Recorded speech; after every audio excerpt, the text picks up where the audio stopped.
গ্রীষ্ম বর্ষা পিনিতি ভরসা। হ্যাঁ, পিনিত শপিং সিটি। নমস্কার, আপনারা দেখছেন হুগলি আপডেট। আপনাদের সঙ্গে আমি উষা।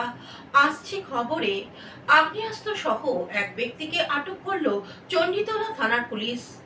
আগ্নেয়াস্ত্র সহ এক দুষ্কৃতীকে গ্রেপ্তার করলো চণ্ডীতলা থানার পুলিশ। ধৃতের নাম সন্তোষ গুপ্ত, বাড়ি হাওড়ার লিলুয়া জগদীশপুর এলাকায়। ধৃতের কাছ থেকে উদ্ধার হয়েছে একটি পাইপ গান ও 1 রাউন্ড কার্তুজ। ধৃতকে পুলিশি হেফাজত চেয়ে শ্রীরামপুর আদালতে পাঠায়। পুলিশ জানিয়েছে, গতকাল রাতে চণ্ডীতলার খানপুর এলাকায় ডাকাতির উদ্দেশ্যে জড়ো হয়েছিল একদল দুষ্কৃতী। পুলিশ গোপন সূত্রে খবর পেয়ে হানা দেয়। একজনকে হাতে নাতে ধরে পুলিশ, বাকিরা পালিয়ে যায়। ধৃতকে হেফাজতে নিয়ে আরো কারা কারা যুক্ত ছিল বা কি উদ্দেশ্যে জড়ো হয়েছিল তা পূর্ণাঙ্গ তদন্ত করবে পুলিশ।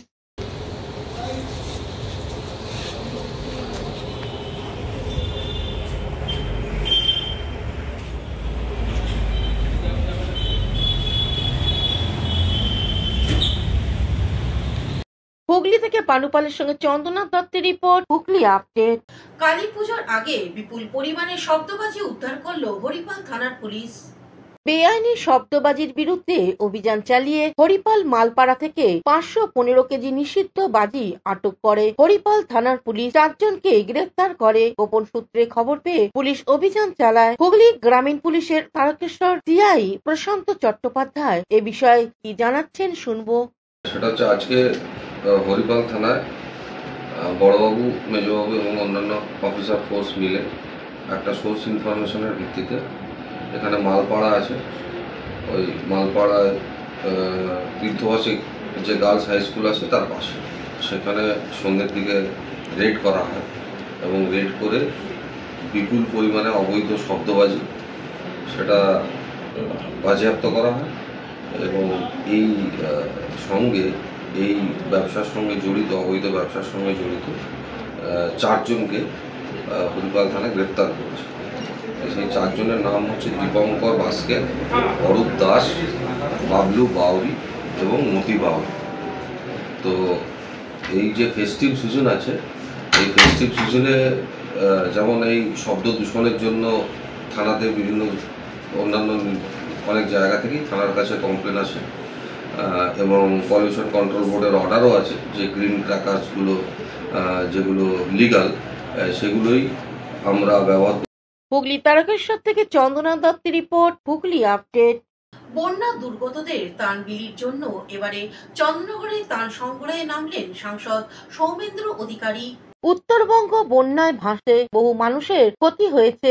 রাজ্য বিজেপির পক্ষ থেকে কন্টাইয়ের সাংসদ সৌমেন্দ্র অধিকারী চন্দ্রনগর এলাকায় ত্রাণ সংগ্রহ করলেন। গতকাল সন্ধ্যায় সঙ্গে ছিলেন বিজেপির হুগলি জেলার কমিটির সভাপতি গৌতম চ্যাটার্জি, বিজেপির নেতা স্বরাজ ঘোষ, দীপাঞ্জন গুহ, সম্বুদ্ধ দত্ত, তুষার মজুমদার সহ অন্যান্যরা। এবারে কর্মসূচি প্রসঙ্গে সাংসদ সৌমেন্দ্র অধিকারী এক সাক্ষাৎকারে জানান, দলীয় কর্মসূচি ছিল, সারা দিনই ছিল, আগামীকালও আছে, কিন্তু আমরা সারা রাজ্য জুড়েই ভারতীয় জনতা পার্টি কার্যকর্তারা তারা বন্যা ত্রাণ যারা দুর্গত উত্তরবঙ্গের মানুষদের জন্য ত্রাণ সংগ্রহ করছেন এবং আমাদের আবেদন সারা রাজ্যবাসীর কাছে সকলে যেন দুহাত তুলে আমাদের এই আর্থিক দুর্গতদের পাশে থাকে।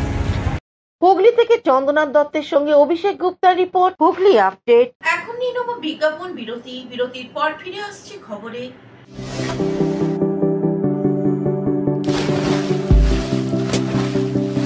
Fasten your seatbelts as you take a tour around your marine wonderland.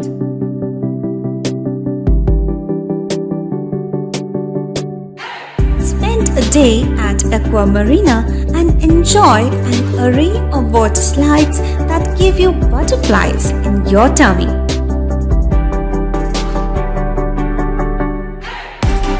Aqua Marina is a holistic weekend destination for friends, family and couples and offers magic to soothe your body, mind and soul.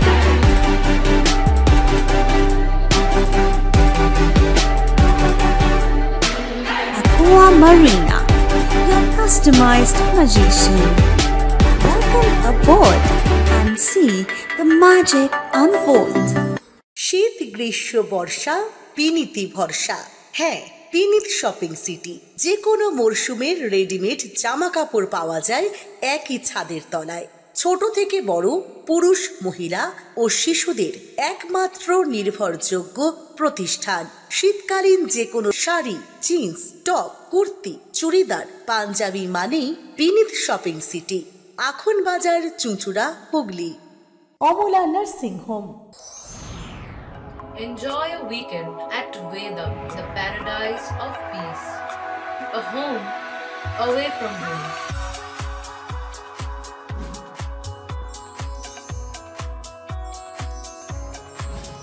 See yourself resonating with the nature. Vedam welcomes you to create your best memories. বিরতির পর ফিরে এলাম খবরে। গোপন সূত্রের খবর পেয়ে Naihati rail স্টেশনে 4 জন ব্যক্তির কাছ থেকে 77 কেজি গাঁজা উদ্ধার করলো rail police. Town Rampurhat local থেকে নামে 4 জন ব্যক্তি নৈহাটি স্টেশনে 4 ব্যক্তির হাতে অনেকগুলো ব্যাগ দেখে কর্তব্যরত আরপিএফ জওয়ানদের সন্দেহ হয়, তারা জিআরপির সাথে যোগাযোগ করেন। এরপরেই তল্লাশিতে আসে বড় সাফল্য। গাঁজা সহ 4 ব্যক্তিকে আটক করে। তাদের কাছ থেকে উদ্ধার হয় আনুমানিক 77 কেজি গাঁজা। এরা কোথা থেকে এত গাঁজা নিয়ে কোথায় যাচ্ছিল তা খতিয়ে দেখছে পুলিশ। 4 জনকে জিজ্ঞাসাবাদ করা হচ্ছে।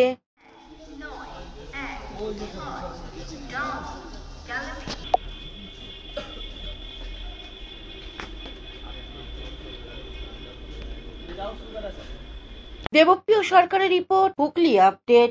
জামালপুরের তৃণমূল কংগ্রেসের বিজয় সম্মেলনী থেকে আগামী বিধানসভা নির্বাচনে প্রচার শুরু হলো। জামালপুরে তৃণমূল কংগ্রেসের বিজয়া সম্মেলনী অনুষ্ঠানে আগামী বিধানসভার প্রচার শুরু হয়ে গেল। পূর্ব বর্ধমানের জামালপুর ব্লক তৃণমূল কংগ্রেসের পক্ষ থেকে হারালা জেটিয়া কোল্ড স্টোরের বিজয়া সম্মেলনী আয়োজন করা হয়। এই অনুষ্ঠানে উপস্থিত ছিলেন বিধায়ক অপূর্ব চৌধুরী। এছাড়া উপস্থিত ছিলেন এসবিএসডিসি এর চেয়ারম্যান তথা জেলার অন্যতম নেতা সুভাষ মণ্ডল, রায়নার বিধায়ক শম্পা ধারা, জামালপুরের বিধায়ক অলোক কুমার মাঝি, জেলা পরিষদের মেলটন মোহাম্মদ ইসমাইল, ছাত্র পরিষদের জেলা সভাপতি স্বরাজ ঘোষ, শ্রমিক সংগঠনের জেলা সভাপতি সন্দীপ বসু, জামালপুর ব্লকের সহসভাপতি ভূতনাথ মালিক, পঞ্চায়েত সমিতির সভাপতি পূর্ণিমা মালিক, জেলা পরিষদের 2 সদস্য শোভা দে ও কল্পনা সাঁতরা। অনুষ্ঠানের মূল উদ্যোক্তা প্রথমেই স্বাগত ভাষণ দিতে ওঠে মেহমুদ খান। অনুষ্ঠানের শেষে সকলকে মিষ্টিমুখ করানো হয়। এই বিষয়ে মেহমুদ খান কি জানাচ্ছেন শুনবো। অঞ্চল সভাপতি প্রধান কর্মীরা আছে জেনে যান। এখানে হবে আমপাড়া পার্টি অফিসের পাশে এবং 11 তারিখ চকদিঘি কালীতলায় হবে। 11 তারিখ জামালপুর 2 নম্বর এবং জামালপুর বাস স্ট্যান্ডে হবে এবং 12 তারিখ পারাতল 1 পারাতল স্কুল মাঠে হবে। 5 নম্বর 12 তারিখ পারাতল 2 নম্বর বাহাদুরপুর খেলার মাঠে হবে। 6 তারিখ জামালপুর 1 নম্বর এবং জ্ঞানাদার বাগানে হবে এবং 13 তারিখ 5 রাত 4টের সময় 5 মোড়ে হবে। 14 তারিখ আজাপুর স্টোরে হবে, চণ্ডী মাতা স্টোরে হবে। 14 তারিখ গৌগ্রাম ধর্মতলায় হবে। 15 তারিখ আবু জাদিওয়ান ঝাপারডাঙ্গা বাজারে হবে। জামালপুর থেকে আশিস কুমার ঘোষের রিপোর্ট, হুগলি আপডেট। এখনকার মতন খবর এই পর্যন্তই। প্রতিদিন দেখুন হুগলি আপডেট। নমস্কার।